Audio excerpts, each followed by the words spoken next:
Hi Patrick, thank you very much for joining me. No problem at all, Paul. Today's racing, you had one ride at the end there, McDermott. Finished third. Good enough run, do you think? Yeah, it was his first run of his life. So he was a little bit green.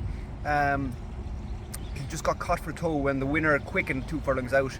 He just kept going the same speed. I think he's probably a horse for longer distances in the future, or maybe softer ground. But it was a satisfactory first run. How did you find the ground at Downroyal today?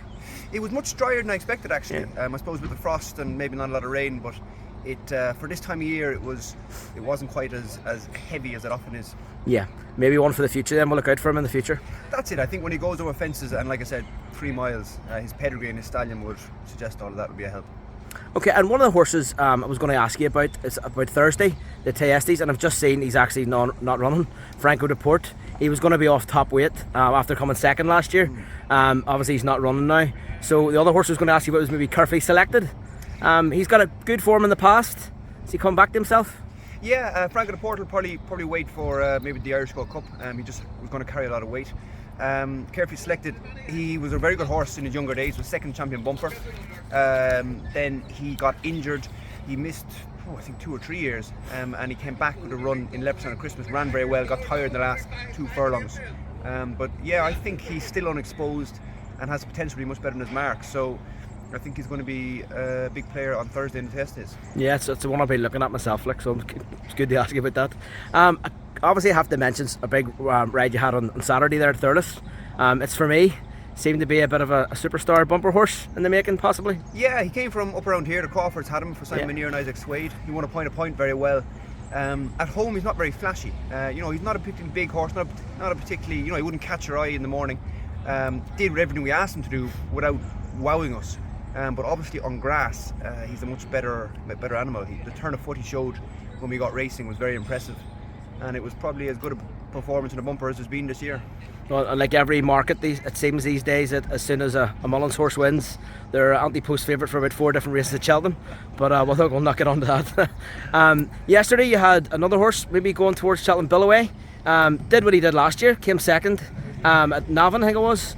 And I presume it's going to be the next step towards Cheltenham then? Yeah, he's never won on his seasonal. He's never won in his seasonal debut.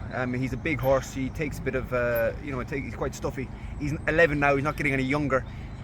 So yeah, we were pleasantly happy with the run. I think it was to a similar level as he was last year. Once we were beaten, I eased up on him, which exaggerated the winning distance.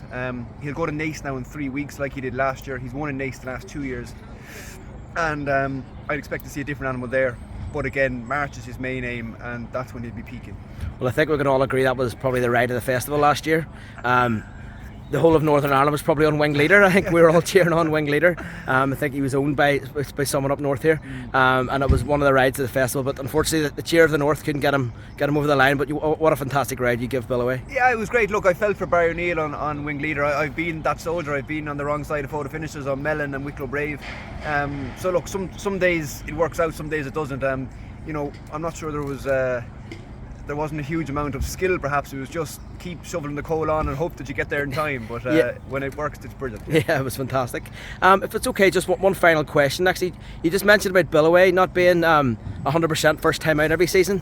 Another horse we haven't seen all year, and perhaps last year we're all probably thinking is the best horse in training, young ALLAHO. All well at home, all aiming still towards the Ryanair. Yes, he got a little setback there in about November time, so he had to miss a couple of weeks. He's back riding since before Christmas. He's back on the gallop now. He'll be getting the fast work very soon, so it's going to be tight to get a run before Cheltenham. We'll have to see about that, but he's definitely on track to go to Cheltenham. Look, it's not easy to go there first time. We've done it with the likes of Kiveg and Penn Hill, so it can be done, but it's not an ideal, especially for a big horse like him. But touch wood, we're happy with him at home at the moment.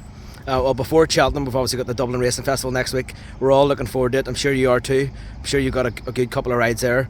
We're all looking forward to it, and I really want to thank you very much. Wish you all the best for Dublin Racing Festival in Cheltenham and the rest of the season, and thank you very much for joining me today. No problem at all, Paul.